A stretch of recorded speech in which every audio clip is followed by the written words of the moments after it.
I noticed the change in the color of the light for the first time last week. There's a subtle difference in the tint of the sunlight as it begins to move north on its way to crossing the equator at the vernal equinox in just a couple weeks. I'm the daughter of an artist and a costume designer, so I suspect I notice shade and tint, perhaps a little bit more than is normal. And in my perception, the sunlight becomes a little less gold and a little more white as we shift towards spring. Everything looks just a little bit brighter as a result. And along the same lines, it's been wonderful to sit down to dinner with a little light still in the sky lately, and my dogs have definitely been enjoying some longer walks in the evening. The seed catalogs are here. The big box stores are putting out their packets and planting supplies, and even as we bundle up against the colder days, swimsuits are on display at a few department stores. Spring is definitely coming.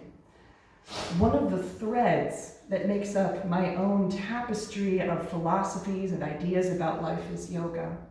I became a yoga teacher in 2013, and the training I went through was strongly rooted within Ayurveda, a system of traditional medicine with historical roots in India. Within Ayurveda, seasons of the year have prevailing energies that influence how we experience our lives during those seasons. The energy of winter is called kapha, and it is an earthy, slow-moving energy. Any yogi who's spent some time learning about Ayurveda quickly comes to detest New Year's resolutions. Trying to make a change in the depths of winter, when it's cold, dark, and we are naturally craving heavier foods and slower movement, it's an uphill fight. Change is already difficult. We don't need to add a 50-pound pack of seasonal resistance to our efforts toward transformation. But spring is when kapha changes. The liquid qualities associated with it become those of elimination and rinsing away that which no longer serves. The increasing light and warming temperatures inspire us to start moving again, and those of us who wrestle with seasonal depression begin to experience a reduction in symptoms. The world feels like it's opening up again, and it's a much better time to make changes than in the dead of winter. In an ideal world, we would make spring resolutions rather than New Year's resolutions. My primary faith path is paganism. As a spiritual path, paganism encourages a closer relationship with and connection to the natural cycles of our world. We seek to integrate practices and approaches that help us participate in the changing of the seasons. Right now, the pagan world as a whole is preparing for our spring celebrations. Ostara, Eosterblot, Alban Elir, and more.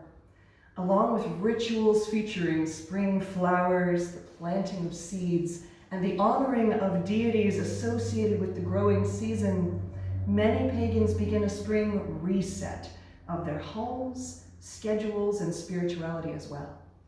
As we turn toward the light and the outward spiral, it's a wonderful time to breathe some of that fresh spring energy into our lives. One useful lens that I look through when it comes to spiritual practice is that of the primal elements.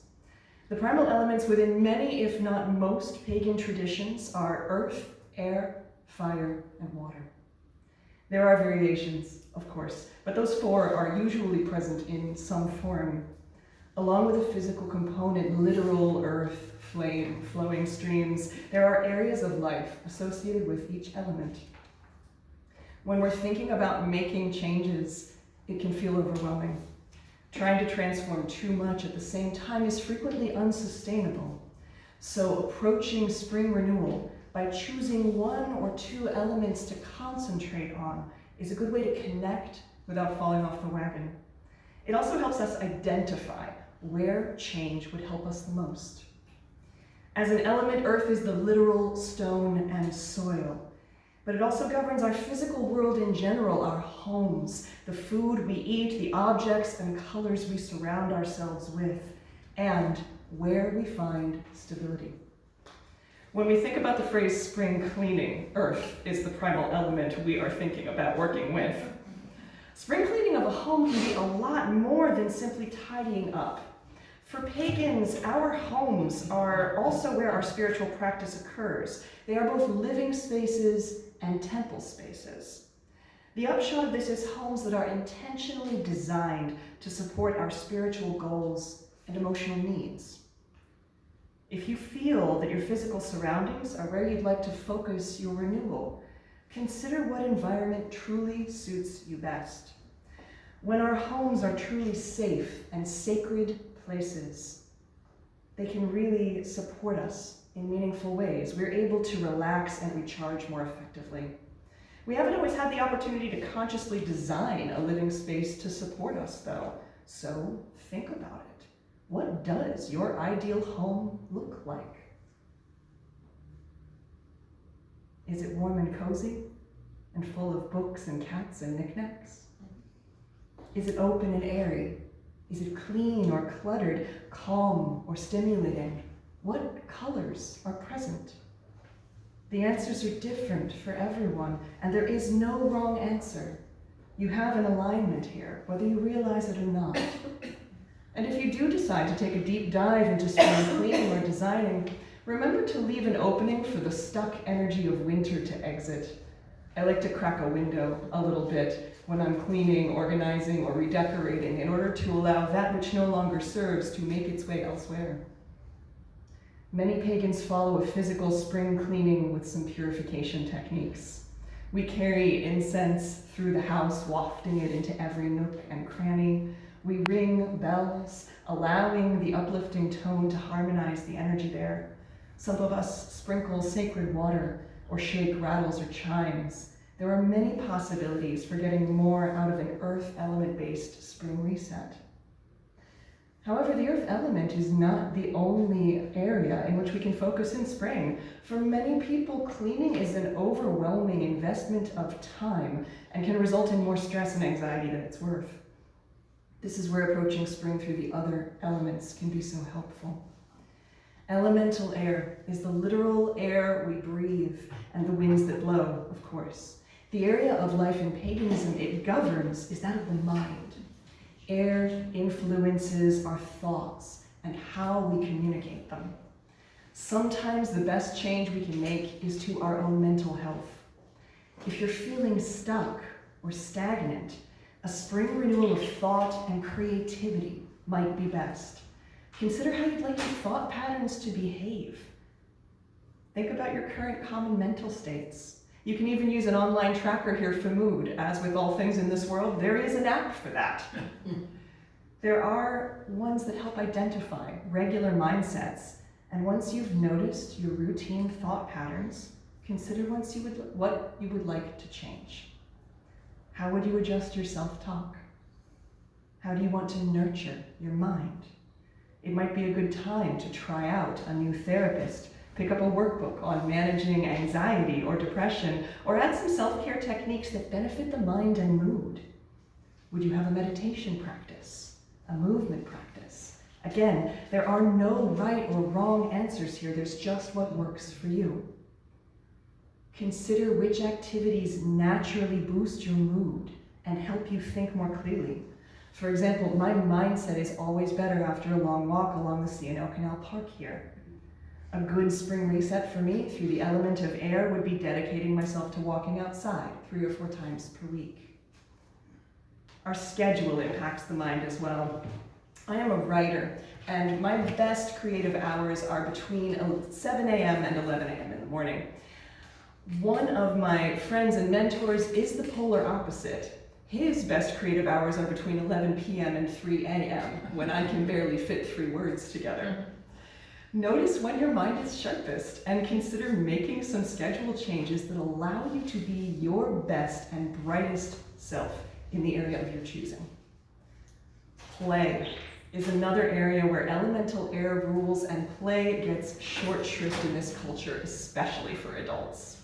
That said, it really is vital for health across the board. Engaging in play stimulates creativity. It reduces stress, increases our sense of well-being, and more. Play also helps us connect to our inner child, which is one of the deepest layers of identity. For many people, childhood was fraught with difficulty. We didn't all have healthy childhoods. By engaging in play, allowing our inner child to have healthy moments of play, it's a powerful way to start healing some of our oldest wounds. So maybe this spring you introduce more play. What hobbies interest you? What do you always wish you had more time for? Elemental fire is literal flame, of course, and within paganism, it is also the animating spark of life. It's our vitality and our passion. It's the energy we bring to our lives. For those of us who are feeling run down, a fire-focused renewal might be perfect for springtime. One of the most useful techniques for resetting the fire area of your life is to figure out how different activities impact your energy levels. We can generally identify the ones that are draining pretty easily, but in order to make real change, we also need to know what activities are replenishing and what activities are numbing. Many times we reach for numbing activities when a replenishing activity would be better.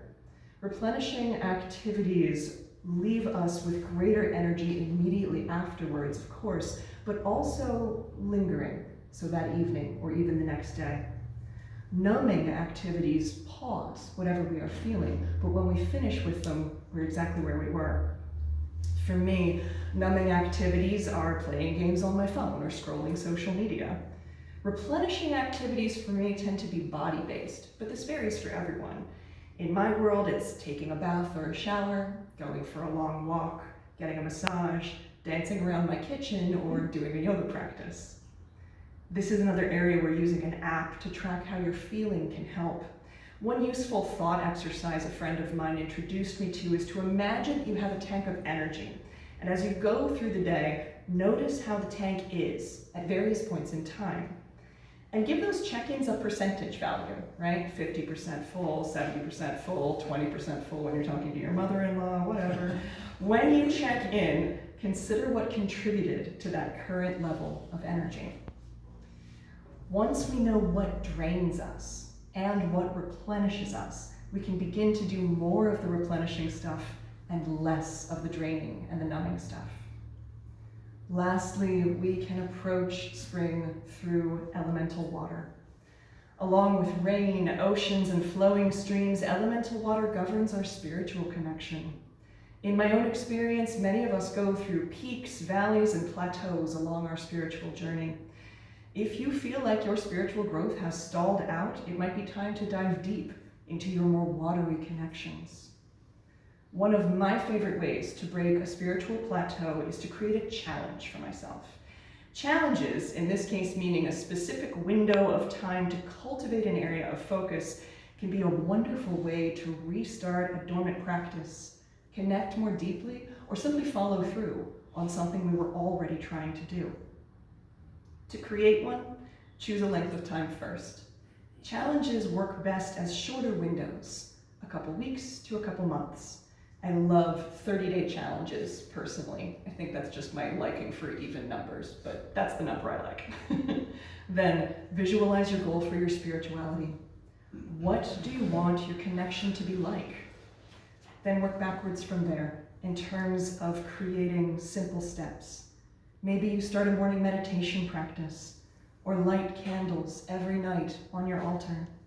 Maybe you start praying again, or you choose one thing every day to be grateful for and report it in a journal. Think about the small action that can shift you in the direction you'd like to go, and plant that action as a seed for spring. There's a restlessness many of us experience as the temperature warms and the days lengthen. It's so deeply rooted that the oldest systems of philosophy in the world have special terms for it and ways to support it.